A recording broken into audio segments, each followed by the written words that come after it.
नमस्कार दोस्तों, क्राइम कहानी यूट्यूब चैनल पर आप सभी का स्वागत है। यदि आप क्राइम से जुड़ी सच्ची कहानियां सुनना पसंद करते हैं तो हमारे चैनल क्राइम कहानी को सब्सक्राइब कर लीजिए और इस वीडियो को लाइक करके शेयर कर दीजिए। चलिए आज की कहानी को शुरू करते हैं। यह कहानी यूपी के शामली शहर की है। यहाँ यूपी के शामली शहर में पंजाबी कॉलोनी में उलझन का माहौल था। वजह यह थी कि यहाँ रहने वाले मशहूर भजन गायक अजय पाठक और उनका पूरा परिवार सुबह से ही किसी को नजर नहीं आया। वैसे तो उनके घर के दरवाजे पर ताला लटक रहा था, मगर हैरानी की बात यह था कि परिवार के सभी 4 लोगों के मोबाइल फोन रहस्यमय तरीके से स्विच ऑफ हो चुके थे। 42 साल के अजय पाठक अपने मकान की ऊपरी मंजिल पर अपनी 38 वर्षीय बीबी स्नेह लता पाठक और 2 बच्चों 15 साल की बेटी वसुंधरा और 10 साल के बेटे भागवत के साथ रहते थे। मकान के ग्राउंड फ्लोर पर उनके बुजुर्ग चाचा दर्शन पाठक रहा करते थे, जबकि इसी मोहल्ले में थोड़ी दूरी पर अजय पाठक के भाई अपने परिवार के साथ रहते हैं। लेकिन किसी को पाठक परिवार के इन 4 लोगों के बारे में कुछ भी पता नहीं चल पा रहा था। ऐसे में नाते रिश्तेदारों और मोहल्ले वालों ने आखिरकार हिम्मत करके पाठक परिवार के बंद मकान के अंदर झांकने का फैसला किया। मकान के मेन गेट के साथ बना छोटा सा गेट तो खुला था, लेकिन ऊपर के मंजिल में जहां अजय पाठक रहते थे वहां बाहर से ताला लगा हुआ था। फिक्रमंद मोहल्ले वालों ने दोपहर होते होते यह ताला तोड़ दिया और जैसे ही अंदर दाखिल हुए, घर का मंजर देखकर उनकी रूह कांप उठी। अजय पाठक और उनकी बीवी स्नेह लता की खून से सनी लाश उनके बेडरूम पर पड़ी थी, जिस पर तलवार और तेज धार चाकू से हमला किए जाने के अनगिनत निशान थे। जबकि बच्चों के कमरे में भी खून की धार जरूर थी, लेकिन ना तो वहां वसुंधरा थी और ना ही भागवत। लोगों ने अब दूसरे कमरों का रुख किया और ग्राउंड फ्लोर पर बने एक कमरे में उन्हें एक और भयानक तस्वीर नजर आई। वहां वसुंधरा की कंबल से ढकी लाश पड़ी थी। उसे भी कातिल ने वैसी ही दर्दनाक मौत दी थी, जबकि 10 साल के बेटे भागवत का कोई अता पता नहीं था। देखते ही देखते एक परिवार में 3 कत्ल और सबसे छोटे बेटे की गुमशुदगी की इस वारदात की खबर जंगल में आग की तरह फैल गई और पूरा का पूरा पुलिस अमला, खोजी कुत्ता, फॉरेंसिक एक्सपर्ट और क्राइम टीम के साथ मौकाए वारदात पर जा पहुंचा। पुलिस ने मामले की संजीदगी को देखते हुए फौरन 4 टीमें बनाई और तफ्तीश शुरू कर दी। पुलिस का ध्यान सीसीटीवी फुटेज, मोबाइल फोन के सर्विलांस, पाठक परिवार के नज़दीकी लोगों और दुश्मनों पर था। इसी कोशिश में पुलिस की नज़र एक अजीब सी चीज पर पड़ी। पुलिस ने देखा कि अजय पाठक की कोई फोर्ड एक्को स्पोर्ट कार भी उनके घर के सामने से गायब है। अजय पाठक के पास 3 कारें थी, एक इनोवा, दूसरी टवेरा और तीसरी एक्सपोर्ट। कातिल उसी तीसरी कार से साथ गायब हो चुका था। तो क्या फेड स्पोर्ट कार के साथ कातिल का फरार होना महज एक इत्तेफाक था या फिर इसके पीछे कोई सोची समझी साजिश थी? तो पुलिस ने जब इस बात की पड़ताल की तो उनका दिमाग घूम गया। अजय पाठक के पास मौजूद 3 कारों में एक फोर्ड एक्को स्पोर्ट ही थी जिसमें जीपीएस नहीं लगा था, जबकि बाकी की दोनों गाड़ियों में जीपीएस था। तो क्या कातिल जानबूझकर जीपीएस वाली कार लेकर भागा जिससे उसे ट्रैक करना मुश्किल हो जाए? अगर यही सच था तो इसका मतलब यह हुआ कि कातिल जो भी है वह पाठक परिवार का बेहद करीबी था।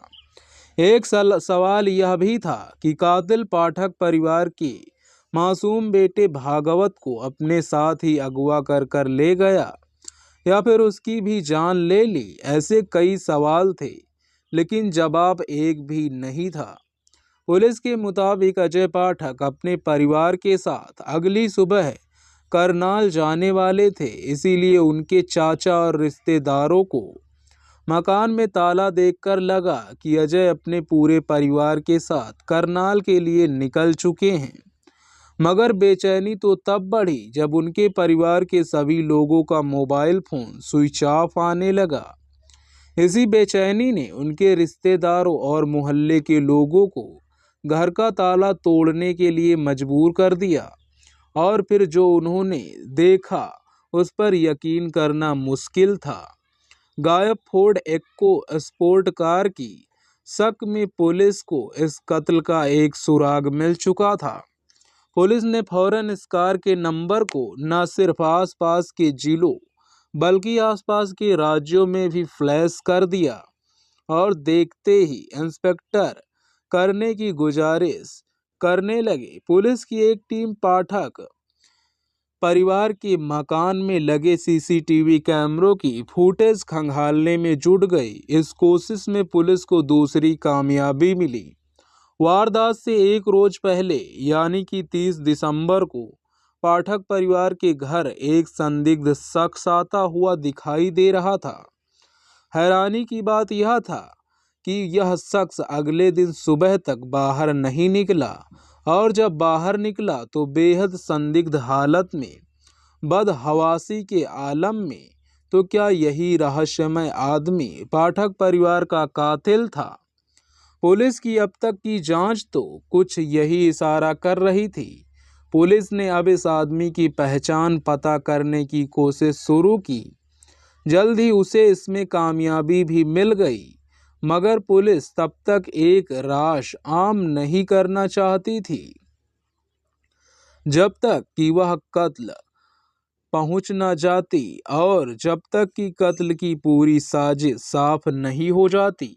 जांच के दौरान पुलिस को पहले तो इस बात में जरूर चौंकाया कि पाठक परिवार के पास आने वाला शख्स रात भर उन्हीं के घर में रहा, लेकिन जब नाते रिश्तेदारों और मोहल्ले वालों से बात हुई तो पता चला कि पाठक परिवार के लिए यह कोई अनोखी बात नहीं थी। असल में अजय पाठक के भजन मंडली के लोग पहले भी उनके पास आते और रात को रुककर अगले रोज सुबह चले जाते थे।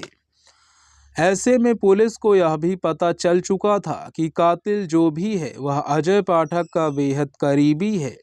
अब नए साल का सूरज निकल चुका था। पुलिस लगातार पाठक परिवार में हुए तेहरे कत्ल को सुलझाने की कोशिश में लगी थी। तभी उसे इस सिलसिले में पानीपत से एक उम्मीदों भरी खबर मिली। पानीपत हाईवे के सर्विस लेन पर हरियाणा पुलिस ने एक ऐसे शख्स को पकड़ा था जो एक फोर्ड एक स्पोर्ट कार में 10 साल के एक बच्चे की लाश को जलाने की कोशिश कर रहा था। तो क्या यही पाठक परिवार का कातिल था? पानीपत पुलिस ने शामली पुलिस को जब एक्को स्पोर्ट कार का नंबर बताया तो फिर शक की कोई गुंजाइश ही नहीं बची। यह वही कार थी जिसे कातिल पाठक परिवार के मकान के सामने से चुरा कर ले गया था, और कातिल का हुलिया भी ठीक उसी शख्स से मेल खाता था जिसकी तस्वीर यहां सीसीटीवी कैमरों में कैद हुई थी। शामली के पुलिस अधीक्षक विनीत जायसवाल के मुताबिक उस शख्स का नाम हिमांशु सैनी है। हिमांशु अजय पाठक की भजन मंडली का एक खास सदस्य था। कुछ इतना खास कि उसका पाठक परिवार में अक्सर आना जाना था, और उसने अलग अलग किस्तों में कमेटी यानी चिट फंड के नाम पर अजय पाठक को कुल हजारों रुपए दे रखे थे। पानीपत में पकड़े गए शख्स ने अपनी पहचान भी यही बताई थी, और 30-31 की दरमियानी रात को पाठक परिवार के सभी 4 लोगों के कत्ल की बात भी कबूल कर ली थी। पुलिस की पूछताछ में उसने बताया कि उसने उस रात पाठक परिवार के घर में ही डिनर किया था। रात को उन्हीं के घर ठहर गया था। सुबह उसकी वहां से जाने की तैयारी थी, लेकिन आधी रात को उसने पहले एक तलवार और तेजधार चाकू से सोई हालत में अजय पाठक का कत्ल किया। फिर उसके बगल में सो रही उसकी बीबी स्नेहलता पाठक की जान ली। तब दूसरे कमरे में जाकर पहले 15 साल की बेटी वसुंधरा को मारा और आखिर में गला घोंटकर 10 साल के बेटे भागवत की भी जान ले ली। कत्ल के बाद वह एक एक कर सभी लाशें निपटाना चाहता था। चूंकि भोर हो चली थी और ज्यादा देर करने से पकड़े जाने का डर था, इसीलिए उसने सिर्फ मासूम भागवत की लाश इक्को स्पोर्ट की डिग्गी में रखी और लाश निपटाने के इरादे से वहां से फरार हो गया। वो रात को फिर से लौटकर बाकी लाशों को घर से निकाल कर ले जाना चाहता था, लेकिन इससे पहले ही उसका भेद खुल गया। लेकिन सबसे बड़ा सवाल यह था कि आखिर पाठक के करीबी हिमांशु ने ऐसा क्यों किया? क्यों उसने एक साथ पूरे के पूरे परिवार का कत्ल कर दिया? क्यों उसने अजय के साथ साथ उसके पूरे परिवार का खात्मा कर दिया? अजय से हिमांशु से ऐसी क्या अदावत थी जिसने उसे इस कदर बेरहम बनने के लिए मजबूर कर दिया? पाठक परिवार के इस हत्याकांड के इस दूसरे पहलू को जानना भी जरूरी है।